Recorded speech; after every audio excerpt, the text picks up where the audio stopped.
আম্মা আমার সন্তান হবে, ব্যথা সইতে পারি না। শাশুড়ি ঘরের দরজা বন্ধ করে দিয়ে অপেক্ষায় সন্তান হবে। 2 দিন পার হইয়া যখন রাত্র হয়ে গেছে, তোমার আমার মা ব্যথায় অস্থির হইয়া ডাকতেছে, মহিলারা রে, ব্যথার সহ্য করতে পারি না, ঘরের মধ্যে যদি একটা দাও থাকে, দাওটা আমার হাতে দাও, গলাটা কাইটা আমি মৃত্যুবরণ করি। সহ্য হয় না ব্যথা, জিহ্বা কামড়াইয়া কুচি কুচি করে ফেলেছে। অবশেষে শাশুড়ি বলতেছেন, তোমরা কারা আছো? ঘর থেকে দাও জাতীয় সব বাইরে ফালাইয়া দাও। সারা রাত পার হয়ে গেল, 3 দিনের ব্যথা। তোমার আমার মা মাঝে মাঝে বেহুশ হয়ে আছে। ঘরের মহিলারা জগের পর জগ, বালতির পর বালতি আমার মার মাথায় পানি দিছে গো। মাঝে মাঝে মা জ্ঞানটা যখন ফিরে আসতো, চিৎকার মেরে ডাক মারতো, মহিলারা রে, আমার স্বামী কই গো?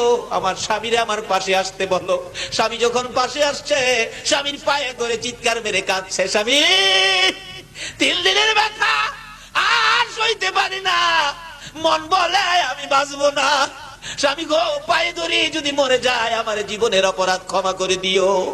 স্বামী ঘর থেকে দৌড়াইয়া বাহির হইয়া মসজিদে চলে গেছে। ইমাম সাহেব, হুজুর আমার বিবির জন্য দোয়া করুন, আমার বাচ্চা হবে। আমার বিবি বলে বাঁচবে না।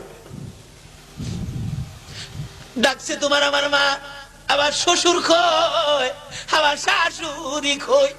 তারা মায়ের জায়গায় বাবার জায়গায় বলেন না আমার কাছে আসতে। শ্বশুর শাশুড়ি যখন আমার মায়ের সামনে যাইতো, শ্বশুর শাশুড়ির পায়ে ধরে কাঁদতো, মা, বাবা গো, মা গো, ক্ষমা করে দিও, 3 দিনের ব্যথা আর সহ্য করতে পারি না, মন বলে আমি বাঁচবো না। শ্বশুর শাশুড়ি নামাজের বিছানাটা বিছাইয়া 2টা হাত বাড়াইছে, মাবুদ আমার ছেলের বউ কান্দে, বাঁচবে না বলে। আমরা 2 জনে মিলে হাত বাড়াইয়া ডাকলাম, আমার এই ছেলের বউয়ের হায়াত বাড়াইয়া 2টা 2 জায়গায় করে দাও গো আল্লাহ। জোরে জোরে কন্যা সুবহানাল্লাহ।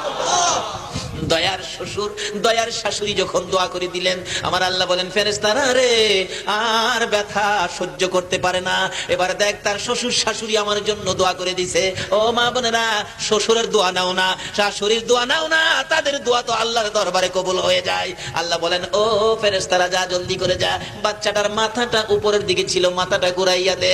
বাচ্চার মাথা যখন নিচের দিকে ঘুরাইয়া দিছে গো, তোমার আমার মার পেটে থাইকা আমরা পাও 2টা যখন উপরে গেছে, এই 2টা পাও দিয়া আমার কলিজায় ঠাস ঠাস করে লাথি মারছি। মা আবার বেহুশ হয়ে গেছে।